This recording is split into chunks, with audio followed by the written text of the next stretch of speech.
Bom dia a todas e todos que estão nos assistindo aqui no mais um ICL Mercado e Investimentos. Hoje é um dia aí com bastantes assuntos para a gente tratar, né? Vamos ter aí várias notícias que estão repercutindo desde sexta-feira, né? Então algumas movimentações que vão ser trazidas da semana passada para essa e outras novidades que a gente tem nessa semana, como a espera pelo payroll, né? Que é um dado do mercado de trabalho lá dos Estados Unidos. Temos notícias vindas da Ásia, temos notícias aqui do Brasil também, né, com alguns dados do IPEA em relação à reforma tributária, né, também aí vamos falar bastante de um assunto que impacta aqui o nosso bolso, que é o crédito e as taxas de juros que foram aí divulgadas pelo Banco Central hoje. Mas antes de tudo isso, quero dar bom dia para o André. André, bom dia, tudo bem com você? Bom dia, Débora. Bom dia a todos os nossos telespectadores aí da nossa comunidade, o ICL. Hoje uma agenda bastante cheia, né? A expectativa muito grande pela sexta-feira, não só porque vai sextar, mas porque temos dados importantes. O PIB brasileiro vai ser divulgado nessa próxima sexta, o payroll também vai ser divulgado nessa sexta, então vai ser um dia agitado, então os mercados já estão se preparando para isso. O Focus mesmo está refletindo já essa expectativa que você tem aí dos dados sobre o PIB brasileiro aí no final ao final do segundo trimestre. Temos também o resultado do crédito aí que o Banco Central acabou divulgando. Hoje também é dia de saber o humor, como o mercado passou o fim de semana a partir da perspectiva do relatório Focus. Então tem bastante notícia, né, Débora? Mas vamos começar então falando do mundo, notícia no nosso site para ilustrar também, né, já que o Jackson Hole, você tem muitos dados macroeconômicos importantes, então isso daí acaba influenciando bastante, né, os mercados globais, que hoje parecem estar mais animados, né? China um pouco mais animada, Estados Unidos também abrindo um pouco em alta, o Brasil também, assim, um pouquinho mais animado hoje. Como que está, então, esse mundão lá fora, Débora? Para entender esse mundão, a gente tem que voltar um pouquinho na sexta, né? Porque enquanto a gente estava aqui no programa, estava acontecendo lá o discurso do Jerome Powell, que é o presidente do Banco Central dos Estados Unidos, né? Ele estava falando e dando suas sinalizações e percepções aí em relação à política monetária. E o que foi falado por lá? Né? Um dos pontos trazidos pelo Powell na sexta-feira foi justamente a possibilidade de manter por lá as taxas de juros mais altas, não aumentar mais, que isso não seria benéfico, segundo ele, mas também ainda não tem ali um pé no freio no sentido de reduzir. Então, o que ele sinalizou ali durante a manhã? Que as taxas de juros devem permanecer no patamar que estão, né, pelo período mais longo. Então, essa foi a sinalização do Powell, que até por ser um discurso rígido, ele não deixa de ser rígido, mas ele foi menos rígido do que o mercado esperava. O mercado acho que já tinha uma expectativa por um discurso até bastante hawkish, né, que fala o mercado, que é justamente rígido, né, mais duro por parte do Powell. No fim do dia, quem falou foi a Christine Lagarde, que é presidente do Banco Central Europeu, né, e ela falou também no mesmo sentido, né, que a sinalização é de manutenção de taxas mais altas na Europa. Né. Então aqui a gente tem os dois, né, presidentes aí que eram bastante esperados, sinalizando para essa manutenção de juros mais altos. E uma coisa que o Powell falou é que ele vai ficar de olho nos dados, né, ele aí como representação do Banco Central, vai ficar de olho nos dados que vão ser divulgados até a próxima reunião de comitê de política. Né. Então o que deve ficar muito aí no radar é justamente o payroll, que são os dados do mercado de trabalho, mas isso a gente aprofunda um pouquinho depois. Lá na China, a gente teve um movimento positivo hoje, né? Então a gente teve a China concedendo alguns estímulos, né? Principalmente aí estímulos no mercado acionário, né? Então a gente teve uma redução dos impostos cobrados ali no mercado acionário. A China está enfrentando algumas dificuldades também no setor imobiliário. Então, para tentar fomentar e tentar estimular essas negociações também no mercado financeiro, ela fez essa diminuição. Então, apesar de uma China mais positiva, a gente teve algumas notícias também controversas por lá. Então, eu vou colocar aqui na tela para vocês como é que ficou o Xangai Composto, né, como é que ele reagiu a essa notícia dos estímulos na China. Então, reagiu bem, fechou em alta de 1,12%. Então, teve aí um dia positivo o Xangai Composto.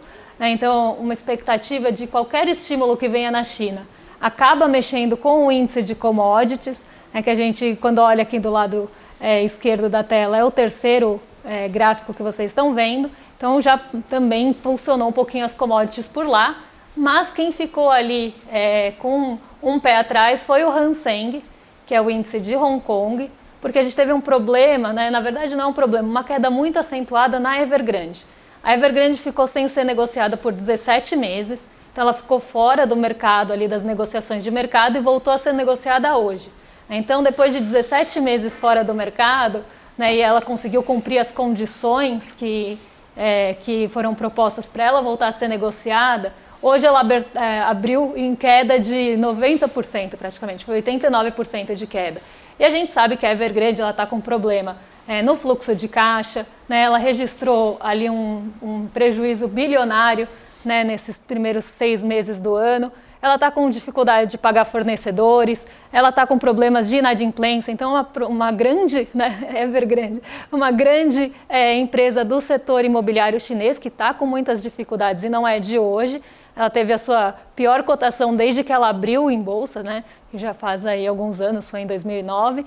Então foi aí um balde de água fria, na negociação, nessa abertura de negociação, mas justamente por todos esses problemas que ela carrega, e ela fica até como um emblema aí do setor imobiliário chinês que está com muita dificuldade. Então aí um dia ruim para a Evergrande, mas positivo num geral no mercado asiático. E vamos agora passar um pouco aqui para o Brasil também, porque segunda-feira é dia de saber como que o mercado financeiro passou o fim de semana, se ele teve um fim de semana agradável, choveu bastante, mas pelo visto acho que ele viu bastante séries, seriados, porque divulgação no relatório Focus, a gente tem que ele melhorou a sua projeção, melhorou a projeção principalmente do crescimento econômico. Temos um gráfico aqui para mostrar para vocês, na verdade um infográfico, mostrando aqui as principais variações aí que o relatório Focus mostrou aqui para a gente. O IPCA era esperado que até aumentasse, porque a gente teve uma divulgação um pouco negativa, porque o IPCA 15, que é a prévia do IPCA que a gente tratou aqui na sexta-feira, ele veio um pouco acima do esperado, puxado principalmente pelo preço da energia elétrica e dos combustíveis. Só que, já que o relatório Focus se encerra, que é uma pesquisa de mercado, se encerra na sexta-feira, muito possivelmente não foi capaz de captar ainda essa mudança de perspectiva do mercado financeiro em relação à inflação. Então, você teve que se manteve em 4,9% a inflação para esse ano e para o ano seguinte deu uma leve aumentada, chegando em 3,87%. O mais importante de tudo isso foi justamente a melhora da perspectiva de crescimento econômico. A gente chega agora com um PIB, a perspectiva do PIB de 2,31%, estava em 2,29% na última semana. Para o próximo ano, manteve-se em 1,33%. Mas por que você teve esse aumento da perspectiva esse ano do crescimento econômico? Sexta-feira será divulgado o PIB trimestral e os analistas que estavam até prevendo uma queda da atividade econômica brasileira para o segundo trimestre, o Banco Central mesmo estava projetando uma queda de 0,9%. Imaginar o seguinte, que você teve um crescimento muito elevado no primeiro trimestre, puxado principalmente pelo setor rural, então a agropecuária que puxou aquele crescimento de mais de 21% no trimestre. Então estava sendo imaginado que, mesmo com um bom momento da agropecuária no segundo trimestre, não seria capaz de fazer aumentar ainda mais o tamanho do PIB, já que a economia urbana está patinando, a gente sabe. Só que os dados sobre o setor de serviços estão vindo um pouco acima do que o mercado estava esperando, inclusive possibilitando um aumento do PIB entre o primeiro e o segundo trimestre. Então, agora está sendo projetada, até pelo próprio mercado financeiro, um aumento de entre 0,3% e 0,4%. Parece pouca coisa, mas a gente tem uma base de comparação bem grande já de aumento no primeiro trimestre. Então, é uma boa notícia aí que você está tendo agora, uma certa atividade urbana um pouco maior, o mercado está percebendo isso, então provavelmente a gente vai ter uma atividade urbana melhor por causa de aumento de renda, queda do desemprego e tudo mais. Então, o mercado está esperando um aumento em relação ao PIB desse ano, chegando em 2,31%. Só para vocês entenderem, Quando começou o ano, a gente estava sendo esperado um PIB de 0,7%. Então, olha o quanto que já melhorou, aumentou a expectativa do mercado em relação ao PIB desse ano. Nas demais variáveis, você tem pouquíssimas mudanças, né? A gente está tendo um movimento de aceleração da taxa de câmbio, a taxa de câmbio está subindo muito por causa da mudança global e também as expectativas em relação à taxa de juros nos Estados Unidos, a queda da Selic, tudo isso acaba gerando um aumento natural da taxa de câmbio aqui no Brasil. Então, voltou-se a próximo do patamar de 5. A gente está esperando que o câmbio feche esse ano em 4,98. Estava esperando em 4,96 na última divulgação, mas é uma mudança muito pequena. E a Selic também não foi alterada. Então, o mercado continua acreditando que você vai ter uma taxa Selic de 1,75%, que significa uma queda de 0,5 pontos percentuais por reunião do Copom. Então, é isso que você tem. Então, o mercado mudou somente a perspectiva do crescimento econômico e continua comprando a ideia do Bob Fields III de que você vai ter, para cada reunião do Copom, uma queda de 0,5 pontos percentuais na taxa Selic, Débora. E falando em expectativa do mercado, né, o mercado não só fez as suas perspectivas para o mercado, né, para os principais indicadores econômicos, como também fez aí suas expectativas e perspectivas para o desempenho do Ibovespa nessa semana. Né, então, na semana anterior, né, a expectativa era de alta, que o Ibovespa fechasse em alta, e ele conseguiu. Foi uma alta moderada de 0,37, porque a gente teve altos e baixos aí bastante fortes durante a semana. Mas na semana anterior, 62,5% dos entrevistados acreditava que a bolsa ia fechar em alta, e nessa semana também, né? Então a gente quase teve uma manutenção aí das expectativas. 62,5% dos entrevistados dessa semana continuam achando que a bolsa vai seguir trajetória de alta nessa semana, no acumulado da semana, no fechamento.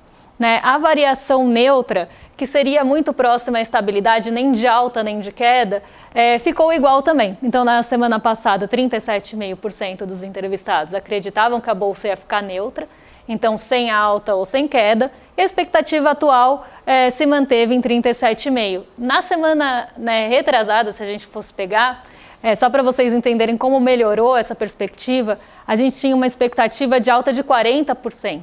Né? Então aqui a gente tem um mercado ainda otimista com o Ibovespa para essa semana e não teve nenhum entrevistado, nenhum agente de mercado que acredita que a bolsa vai cair no acumulado semanal. Então perspectivas positivas que acho que andam juntas com as expectativas do Focus, né? Porque se a gente tiver realmente dados positivos vindos do PIB aí na sexta-feira, isso deve impulsionar a bolsa, e dependendo de como ficar o mercado internacional, que se espera aí um pouco mais de calma, apesar dos eventos importantes, né? A gente pode ter uma oscilação mais baseada nas expectativas, mas caso a gente tenha uma notícia positiva, uma surpresa positiva aí no final da semana, isso também pode impactar a gente aqui. Para dólar, a expectativa é que o dólar ande de lado, então fique ali mais ou menos nos patamares que a gente espera, né, que a gente já está, né, não tem grandes movimentações, nenhuma grande surpresa em relação ao dólar, pelo menos que o mercado espera nessa semana. Perfeito, Débora. E a grande notícia, uma das outras grandes notícias dessa semana, além do Focus, né, foi a divulgação hoje do mercado do Banco Central, né, sobre como está o mercado de crédito para o mês de julho, né? Basicamente, fazendo um certo resumão, né, a gente tem a notícia aqui no nosso site para ilustrar aqui para vocês. A gente teve que baixou-se a concessão de crédito para pessoa física, o crédito direcionado, muito provavelmente por causa do plano Safra, teve aumento. Aumentou-se, reduziu mensalmente o spread, mas se a gente comparar em relação ao ano anterior, ao mesmo período anterior, aumentou o spread. E você tem também um aumento da taxa de juros cobrada aí nas diversas categorias de crédito, além de um aumento na inadimplência, né, Débora? Você quer fazer um levantamento, um aprofundamento melhor aí desse cenário todo aí pra gente? Bom, vamos colocar aí na tela, né, para a nossa audiência, para quem está assistindo, conseguir acompanhar aqui comigo, porque a gente teve mudanças aí. Não, o pessoal é o gráfico de crédito aqui para o pessoal acompanhar comigo. Né, vamos colocar aí, porque a gente teve mudanças, né, nas taxas de juros, e em alguns casos a gente teve aumento, em outros casos a gente teve diminuição. Então, quando a gente pega aqui, isso aqui está escrito por modalidade, mas aqui é de consignado. né? Então, quando a gente olha as taxas de juros ao ano do consignado, a gente teve um pico ali no fim do ano passado, né? E consignado aqui, explicando um pouco, né? É aquele crédito que ele vai ser descontado em folha. Então, quando a gente está falando, inclusive, de beneficiários do INSS, quando a gente está falando de servidores públicos, isso já é descontado na própria fonte, né? Então, a gente teve um pico ali que chegou quase a 28% no final do ano, que também foi o pico de concessões, né? Para quem não lembra, esse era o período eleitoral, né? Então a gente teve um pico de concessões ali entre setembro e outubro, né? E também entre as maiores taxas de juros. Então as pessoas se endividaram mais naquela época com taxas de juros mais altas. Aqui elas estão em patamares anuais. Depois a gente tem um arrefecimento dessa taxa, a gente está hoje com 25% e 40% em média, né, das taxas, né, cobradas aí, né, das taxas de juros anuais, numa modalidade que tem praticamente ali a garantia que não vai ter uma inadimplência, né, principalmente se a gente está falando de folha de pagamento de servidor e beneficiário do INSS. O recurso já vai ser recebido, né, o salário já é recebido com esse desconto do consignado. Então, assim, uma taxa de 25,40% ao ano, em média, porque tem maiores e tem menores, para uma modalidade que tem ali a segurança, né, André, do consignado em folha, é bastante absurdo. E quando a gente olha também as concessões, elas vieram caindo, né? Elas tiveram um momento melhor aí em maio, mas em julho elas voltam aí a subir um pouquinho em relação a junho. Quando a gente olha as taxas de juros das outras modalidades, aí a gente começa a ver, inclusive, taxas mais altas. Se puderem aqui colocar aquele outro gráfico, esse mesmo, com as taxas de juros por modalidade, a gente vê que o crédito livre aí é um crédito geral, tá? É o crédito, vamos pensar assim, todas as modalidades praticamente juntas de crédito livre, considerando pessoa física, considerando pessoa jurídica. A gente tem uma média de 44, e tinha, né, em junho, uma média de 44,60% ao ano, e isso caiu para 44,30%. Então, num geral, o crédito livre, que é aquele que não tem um direcionamento, tanto para as pessoas físicas como jurídicas, em média melhoraram, aí caíram um pouquinho. Quando a gente olha as taxas de crédito livre só para as pessoas físicas, então excluindo ali as empresas, né, as pessoas jurídicas, a gente vê que o crédito estava em 59,10%, um patamar bem alto ao ano. Então, a gente vê que quem paga as maiores taxas aqui no Brasil são as pessoas físicas, não as jurídicas, né? Então, as pessoas físicas tinham aí uma taxa em média de 59,10 em junho, isso caiu para julho em 58,50, então teve uma diminuição. O cheque especial, olha essa taxa, gente. O cheque especial é aquele cheque especial que a gente pega aquele empréstimo, vamos pensar, porque é um empréstimo de curto prazo, então a gente ficou negativo na conta, está usando o cheque especial. O cheque especial tinha uma taxa de 134,5 e caiu para 132,5. Apesar dessa queda aí de 2 pontos percentuais, a gente ainda tem uma taxa de 132 ao ano no cheque especial.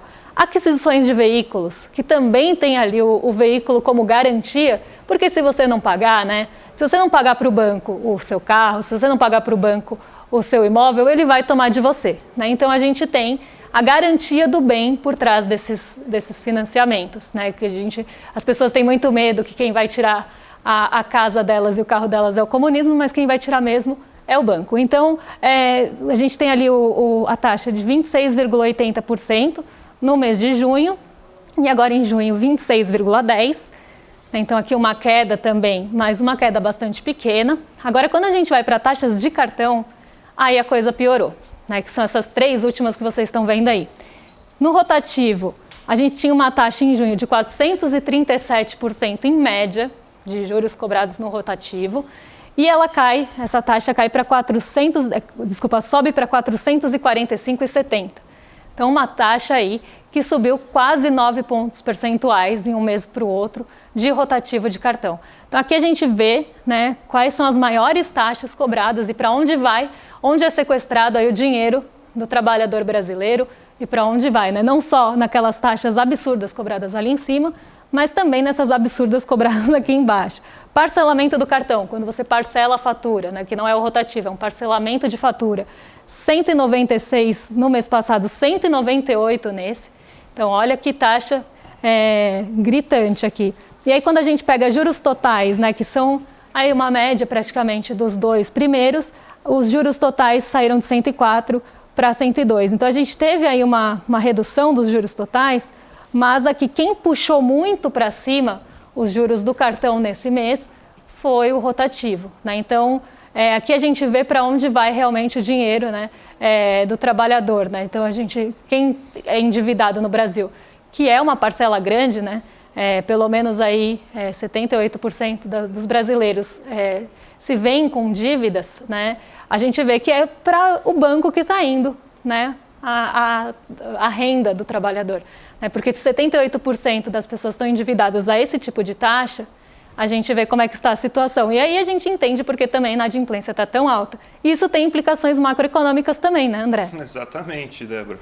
Uma coisa que é importante a gente entender é o seguinte, primeira coisa, por que a inadimplência está aumentando? A taxa de juros está aumentando porque a inadimplência está aumentando ou a inadimplência está aumentando porque a taxa de juros está se elevando mais? É geralmente a mesma confusão que a gente faz quando a gente pensa em inflação e moeda, né? A inflação está aumentando porque está se emitindo mais moeda? Então era só o Banco Central parar de emitir moeda, né? Ninguém nunca teve essa ideia antes, né? Então é só você parar de emitir moeda. Não, você tem que emitir mais moeda porque a inflação está aumentando. Aí a mesma situação, as pessoas estão se endividando mais e com mais dificuldade de pagar os seus endividamentos porque a taxa de juros, as cobranças desse crédito estão se elevando mais. E quais são as consequências disso? Você tem uma menor renda disponível que as pessoas podem gastar com o consumo, com o setor de serviços, com o lazer delas. Então é cada vez mais enforcado o orçamento dessas pessoas. E muitas dessas dívidas que essas pessoas estão fazendo, a gente tem que lembrar que a gente acabou de sair de uma pandemia. E as pessoas ficaram com a renda extremamente comprometida mesmo com os auxílios emergenciais, mesmo com o aumento do Bolsa Família e tudo mais. Então o resultado macroeconômico disso é cada vez menos renda disponível para aquecer a economia, para acelerar a economia, porque quando você coloca dinheiro e numa mercearia, num comércio local, numa barbearia, num restaurante, num barzinho, você está fazendo com que o seu dinheiro vá para pagar pessoas, para pagar insumos de lugares que estão produzindo, que estão fazendo novos investimentos, então o que a gente chama de multiplicador, né? Então esse dinheiro vai se multiplicando na economia e vai rendendo e vai fazendo com que cresça-se a renda macroeconômica de um país. Agora, quando você joga isso no setor financeiro, você joga isso num buraco, porque simplesmente esse dinheiro não vai servir para pagar outras coisas a não ser o lucro dos acionistas. Não, mas vai pagar os funcionários, sim, mas parou lá. Ele não vai fazer com que você compre novos bens e serviços e gire a economia. Então, esse dinheiro é um dinheiro que não faz com que a economia gire, diferente da renda que você tem, o que a gente chama de economia real, né? Que é a economia que a gente compra bens e serviços. Então, esse é o principal impacto macroeconômico que tem. Você está com uma dificuldade, até tem esses programas como o Desenrola, muito importante aí para você conseguir fazer com que as pessoas saiam do buraco, justamente para que você consiga fazer com que volte ao nível de consumo de antes, volte ao nível de renda de antes, volte que as pessoas possam não somente querer, poder e ter confiança de realizar esse consumo. Então essa é a parte importante disso. Como a taxa de juros tão elevada, você vê, teve algumas quedas, mas muito marginais. E as taxas de juros não deixam de ser avassaladoras, enormes em qualquer modalidade. Taxas de juros de acima de 25% ao ano é um absurdo, é mais de 2%, é quase 2% ao mês se a gente for pensar. É uma taxa muito elevada. Então, não tem condições de você conseguir, com essa situação toda, essa economia toda que você está no Brasil precisando alavancar, ter uma taxa de juros dessa. E mesmo com a redução da taxa Selic, a taxa Selic é uma parte importante, principalmente porque ela afeta as empresas, mas as pessoas, as famílias, são mais afetadas por essas taxas de juros. A gente tem que pensar em concentração bancária e tudo mais para entender isso. Então, Débora, esse é o problema. Você está tirando dinheiro do consumo da economia real e gerando dinheiro para esse capital financeiro especulativo que tem, né? Vamos falar então também, já que a gente já falou agora um pouco do crédito, né? Como que abriu os mercados hoje? Tem alguma melhora? Como que está aí o Ibovespa e o mercado brasileiro? Como que eles estão? Hoje os mercados eles estão mais positivos, né? Então a gente teve aí uma melhora em relação à sexta-feira do Ibovespa, né? Ibovespa fechou em queda de 1,02% na sexta, né? Então a gente teve uma melhora sim em relação à sexta-feira, então uma variação positiva hoje de 0,22, muito puxada pelo exterior, né? Então a gente teve um dia bem positivo na China, um dia bem positivo no Japão, né? Então uma Ásia ali mais positiva, pensando, né, nesses estímulos. A gente teve com isso uma melhora no petróleo Brent. O petróleo Brent hoje ficou aí bastante instável, né? A gente começou o dia com o petróleo Brent em queda, depois ele começou a ter uma alta firme, né? Então a gente tem uma melhora ali do preço, né? Na verdade não é uma melhora, é uma alta no preço do petróleo, melhora para quem especula em ações de petróleo, né? Mas a gente teve ali uma alta no preço do petróleo Brent, até mais acelerada, quase perto do 0,60, agora ele está perto da estabilidade ali, próxima à estabilidade de 0,17. Então a gente tem um panorama também positivo ali nos Estados Unidos, porque ainda estão tendo os ajustes em relação ao que se esperava ali do discurso do Powell, né? Então o mercado começou bastante instável na sexta-feira, enquanto ele falava, mas depois que ele terminou o pronunciamento, o mercado realmente viu que não vai ter alta de juros, pelo que ele sinalizou, vai ter manutenção. Então a gente teve ali aquelas expectativas mais pessimistas em relação ao discurso começaram a diminuir, né? E a gente viu esse reflexo na sexta-feira lá nos Estados Unidos, porque os índices lá fecharam em alta, né? Então hoje continuam essa alta, continuam positivos. Então a gente tem um mercado, pensando em mercado de uma forma geral, em mercados globais, um dia bastante positivo. O dólar sobe no momento, né? Então quando a gente tem esses movimentos, né, até um pouco difícil de entender, porque normalmente bolsa e dólar vão em direções contrárias, mas a gente tem aí alguns pontos que estão levando o dólar para cima, né? Então a gente teve, né, esses ajustes aí em relação à expectativa de câmbio, né? A gente tem bastante dúvida, apesar do movimento positivo do petróleo e ali do índice de commodities, bastante dúvida em relação à China. Hoje saem dados importantes da China no fim do dia, mas como lá é o mercado asiático, a gente só vai ter acesso a eles depois das 10 da noite. Então algumas implicações aí em dólar. Mas no restante a gente tem um dia positivo, né? E quando a gente olha setores, né, olhando aí um pouquinho setorial, vou colocar aqui para vocês, eu separei justamente materiais básicos, porque a gente teve um dia ruim para o minério de ferro, um dia de queda no minério de ferro, e a gente está vendo alta no petróleo, né? Mas quando a gente olha no geral, o índice de materiais básicos ele está positivo, tá? Então em alta aí de 0,63, e inclusive as empresas ligadas à mineração positivas hoje, dando esse sentimento de otimismo, André. Então, Débora, acabou o nosso tempo aí. Sempre a gente falta alguma parte aí, porque tem muito assunto mesmo, mas amanhã a gente vai trazer, inclusive, algumas pautas que ficaram aí represadas no dia de hoje. Mas lembrando, na quinta-feira, dia 31, o super webinar aí com Eduardo Moreira e Marilene Chauí. Para que filosofia? Já lembrando aqui para vocês, dê um Google. A frase da classe média da Marilene Chauí, perfeita, maravilhosa.